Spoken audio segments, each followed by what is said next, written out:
আগের ক্লাসে আমি তোমাদেরকে শিখিয়েছিলাম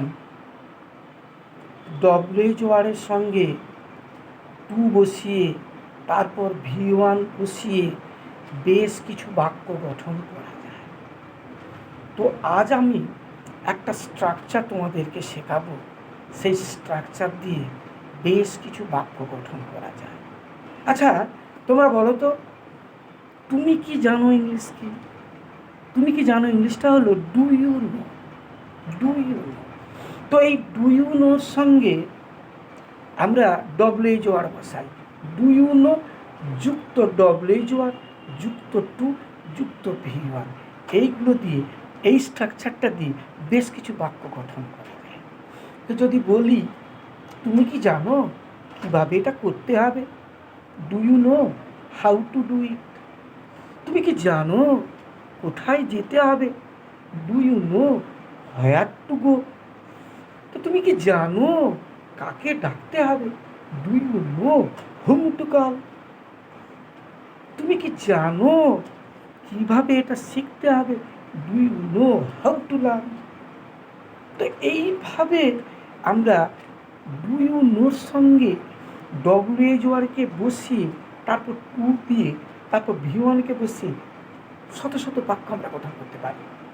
তো ওই রকম ধরনের যদি বলি তুমি কি জানো কি করতে হবে না, আমরা কথা শিখিয়েছিলাম কি করতে হবে না, তাহলে do you know what not to do.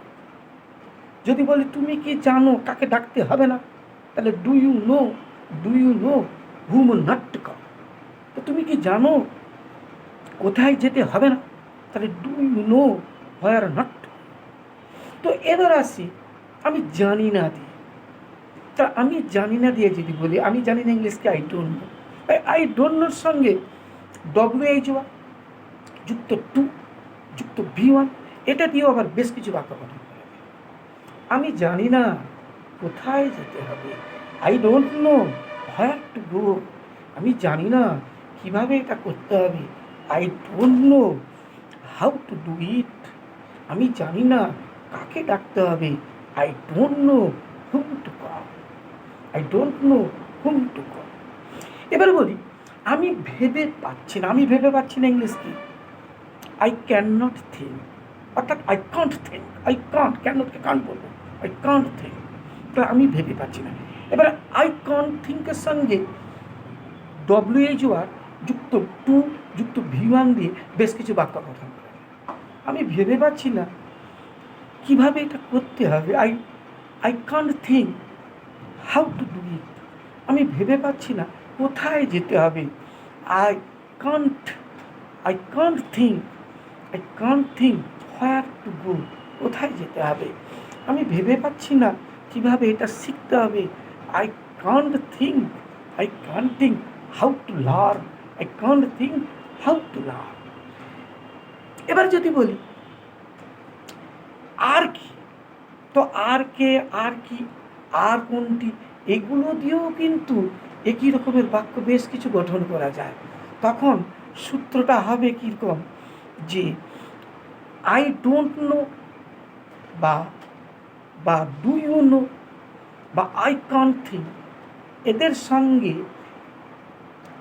ডব্লিউএইচওয়ার যুক্ত এলস যুক্ত টু যুক্ত ভি1কে বসিয়ে বেশ কিছু বাক্য গঠন করা যায়।